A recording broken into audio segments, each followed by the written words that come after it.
So we have got yet another hot takes video. Since these are just so easy, or I mean fun to make. So yeah, you know the drill by now. I asked you guys your Ninjago hot takes, and I chose my 5 favorite ones. So with that out of the way, let's just jump right into the first hot take. So the first one I want to talk about is all seasons after Forbidden Spinjitzu were amazing. So this guy is essentially saying that Prime Empire, Master of the Mountain, Seabound and Crystallized are all some of the best seasons in the entire show.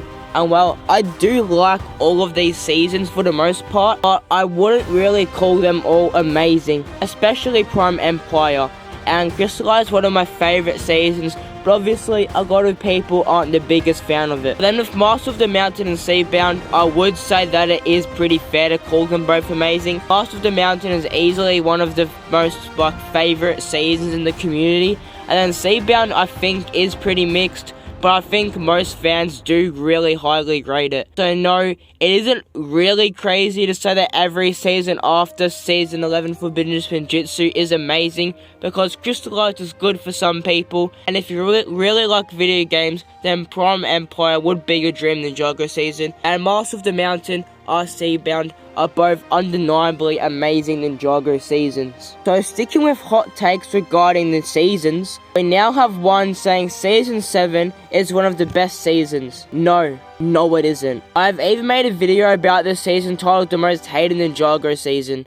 I mean, I wouldn't call this season bad. The only actually bad Ninjago installment I would say is Day of the Departed, but this season certainly does have its problems, such as the many animation mistakes. Some of the dialogue between characters just feels awkward. The worst part is that this season just had so much wasted potential. I mean, in concept, this season just sounds really cool. The elemental masters of time who have had a past with Wu have come back 40 years later to go back into the past to change the history of Ninjago forever. I mean, it is a freaking time traveling season. Who doesn't like Back to the Future? So, is this a bad season? I mean, I wouldn't personally say so. I also wouldn't fight anyone who said it was. Is it one of the best? No. It barely makes the top 15. Alright, so now we've got a fairly interesting hot take. That is, this guy didn't mind the love triangle. Okay, I know I've talked about how bad the love triangle is in multiple videos, and I've even gone as far to say that that is one of the main reasons that Rebooted is so disliked, because of the love triangle. If I'm being completely honest with you, I didn't completely hate it. Or it seems completely out of Cole's character to basically fight over a girl with his best friend, who he knew had a massive crush on her for a while now. And yes, some scenes with Cole and Jay can become a bit hard to watch at times, but thankfully they were few and far between. The thing is, it did bring us some good moments from the show, especially their fight in the tournament. Either way though, I'm not saying that I actually like the love triangle, and neither is this commenter. They're just saying they don't mind it. And call me crazy, but I actually agree with that. Okay, so now we have probably one of my favorite hot takes we've ever seen in this series, and that is Wildfire would be a better villain than a hero. She would just make a great twist villain, to be honest. Be like when Lloyd trusted Harumi minus all the romantic stuff. So there isn't really any evidence from the show that would suggest Wildfire would be a good villain. I mean, she is hot-headed, and I guess you could even say violent, but that is a bit of a stretch. I feel like the time for her to become a twist villain is long gone by now.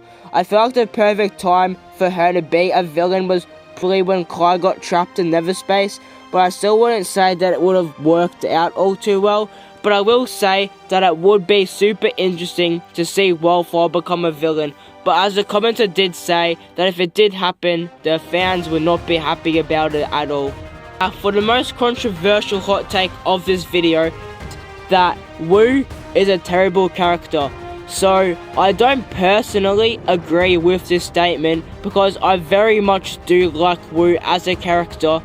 I actually do understand where this may be coming from. A complaint everyone seems to have with Wu, he always doesn't tell the ninja anything, like with Mora for example, or the Time Twins. And also, how he didn't tell anyone about the merge is just crazy stupid of him. Just a reason to hate him?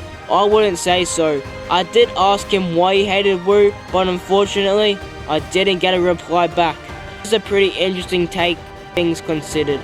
So that is the 4th hot takes video done, I believe. And as I said, I really enjoy making these videos, and hopefully you enjoy watching them as well. So please do comment below some of your hot takes, because if they are good, I will 100% put them into the next video at some point. And if you are just in the mood for some more hot takes, I have a playlist with all my hot take videos here for you to watch. See you later, be Ninja.